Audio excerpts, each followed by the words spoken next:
안녕하세요, 레드제이입니다. 오늘은 초간단 탕수육을 만들어 볼 건데요. 이 탕수육 레시피는 제가 요즘 많이 찾아보는 최애 채널인 칩에서 알려주신 방법에서 조금 운용해서 만들어 봤어요. 칩님의 레시피와 영상을 오마주한 헌정 영상으로 평소 말이 느린 편이지만 이번에는 빠르게 한번 말씀드려 볼게요.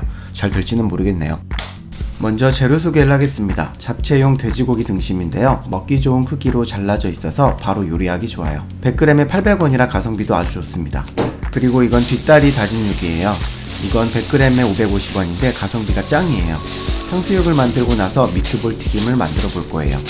그리고 탕수육 만들 때 가장 중요한 감자 전분입니다. 감자 전분가루도 안되고 감자가루도 아닌 감자 전분 98% 이상으로 표기된 제품을 사세요. 꼭이요. 감자가루라고 되어 있는 것은 저렴한 옥수수 전분가루를 다량으로 넣어서 별로라고 하네요. 그리고 튀김할 때 꼭 필요한 식용유와 집에 있는 진간장, 식초가 있으면 되고요. 밑간에 필요한 소금과 후추, 그리고 마늘이 필요합니다. 그리고 탕수육 소스를 만들 때 가장 간편하게 사용할 수 있는 후르츠 칵테일이에요. 보시는 것처럼 잡채용 등심고기를 사면 이렇게 먹기 좋은 크기로 길쭉하게 잘라져 나와 따로 집에서 자르거나 손질할 필요가 없어집니다. 탕수육을 만들 때 가장 먼저 해야 될 것은 흐르는 물에 씻어서 핏물을 쫙 빼주는 건데요. 물에 담가놔도 괜찮지만 이렇게 빠르게 씻어서 핏물을 빼도 괜찮아요. 물을 쫙 빼주는 것이 포인트입니다. 이렇게 잡채용 돼지고기 등심과 뒷다리 다진 육을 씻어서 물기를 쫙 빼준 후에 밑간을 해줘야 하는데요. 먼저 소금을 넣어줄게요. 저는 암염을 좋아해서 암염 소금을 주로 쓰고 있어요. 그리고 후추로 밑간을 해줍니다. 후추 이렇게요. 그 다음 필수는 아니고 옵션인데요. 집에 다진 마늘이 있으면 넣어줘도 괜찮아요. 다진 마늘은 고기의 잡내를 없애주고 고기의 맛도 살려주지만 신선한 고기라면 없어도 상관없습니다. 이렇게 밑간을 다 넣어줬으면 조물조물 주물럭주물럭해서 고기를 좀 재워주면 됩니다. 미트볼에 필요한 뒷다리 다진 육도 주물럭해서 재워둘게요.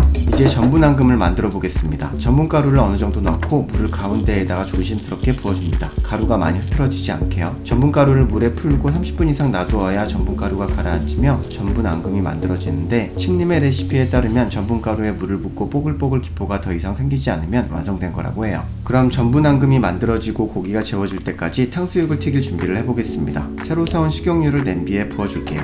저는 원래 포도씨유를 사용하는데 대량으로 기름을 쓰기엔 아깝기 때문에 비교적 저렴한 식용유를 사용했어요. 기름량도 탕수육이 튀겨질 정도로 넣어줬어요. 보니까 냄비에 반 정도 부어줬네요. 이제 탕수육 소스를 만들어 주겠습니다. 이것도 위대한 칩님의 레시피인데요. 마트에서 파는 후르츠 칵테일 4,500원짜리를 밥공기 정도 양만 덜어서 만들면 됩니다. 캔 안에 있는 물도 사용해서요. 그럼 번거롭게 소스를 만들 필요도 없다고 합니다. 후르츠 칵테일이 워낙 달기 때문에 설탕도 따로 넣을 필요가 없어요. 보기도 좋고 간단한 소스 만들기예요. 진짜 칩님은 천재 같아요. 진짜 밥공기에 옮겨 담은 후르츠 칵테일을 작은 냄비에 부어주고 간장 한 스푼을 넣어줍니다. 그리고 식초 한 스푼을 넣어줄게요. 이러면 준비가 다 된 겁니다. 이제 어느 정도 시간이 다 됐으니 전분물의 기포가 다 빠져서 전분 앙금이 만들어졌을 텐데요. 그럼 위에 맑은 물만 따라서 버려주면 됩니다. 그리고 재워놓은 고기를 전분 앙금과 함께 믹스해주면 되는데요. 전분 앙금은 밀가루나 부침가루 반죽과 달라서 섞어주기 정말 까다로운데요. 그렇다고 물을 넣어주게 되면 눅눅해질 수 있고 기름을 넣어서 섞어주는 방법이 있는데 그렇게 되면 손에 기름이 묻어나서 찝찝하고 닦아도 기름기가 남으니 힘들더라도 그냥 1분 정도 주물럭주물럭 해주면 반죽이 고기에 잘 묻으니 그냥 하는 방법을 추천드립니다. 어느 정도 섞어줬으면 기름을 부은 냄비에 불을 켜서 작은 전분 덩어리를 기름에 넣어주고 덩어리가 떠오르게 되면 온도가 알맞게 된 것이니 그때부터 탕수육을 튀겨주면 됩니다. 전분 반죽이 된 고기를 넣을 때에는 이렇게 하나하나 넣어야 하지만 서로 달라붙지 않아요. 하나하나 너무 넣기 귀찮은 분들은 대충 넣고 기름에서 떨어뜨려줘도 상관없습니다. 벌써 고소한 냄새가 올라오기 시작하네요. 튀겨지는 소리도 너무 맛있어요. 생각보다 고기 양이 많아서 기름이 살짝 부족한 느낌이지만 무리는 없을 것 같아서 더 추가하지는 않았습니다. 튀겨지는 동안 이렇게 살살 저어서 붙은 고기를 떼어주면 좋아요. 다 됐으면 철망에 고기를 옮겨 담고 약 1분 정도 식혀줍니다. 지금 보시면 탕수육이 대략 하얀 것을 볼 수 있는데 원래 제대로 된 탕수육은 하얗다고 하네요. 바나나 우유가 노란색이라는 착각과 비슷한 착각이었던 것 같습니다. 기름을 탈탈 털어준 후 테스트로 한번 튀긴 탕수육을 한번 먹어보겠습니다.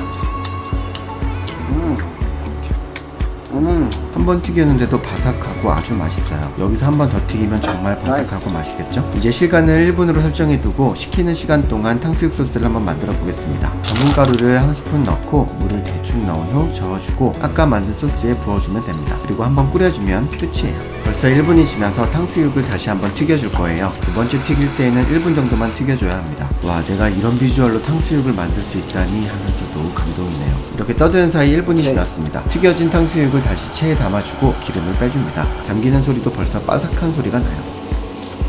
오케이. 이제 소스가 잘 완성되고 있나 봤더니 전분이 부족했는지 아직 물 같아서 다시 전분물 한 스푼 정도를 더 넣어줘야 될 것 같습니다. 가루를 넣어주고 물을 부어준 다음 섞어서 소스에다 다시 넣어줄게요. 그랬더니 마법처럼 이렇게 끈적끈적한 소스가 만들어져 버렸어요. 오, 너무 끈적하다. 자, 이제 다 완성된 것 같으니 플레이팅을 한번 해보도록 하겠습니다. 그냥 흰 접시에다 담기에는 조금 부족한 것 같아서 좀 있어 보이기 위해 우드 트레이에 한번 담아볼게요. 그 다음 후르츠 칵테일로 만든 탕수육 소스도 아까 사용했던 밥 공기에 잘 덜어서 세팅을 해줍니다. 자, 완성됐습니다. 너무 멋있네요. 그럼 테이블에 세팅을 해보고 잠시 감상해볼게요. 이게 제가 만든 탕수육이라니 정말 뿌듯합니다. 먹지 않아도 배부를 것 같지만 한번 먹어볼게요. 비주얼은 진짜 좋네요.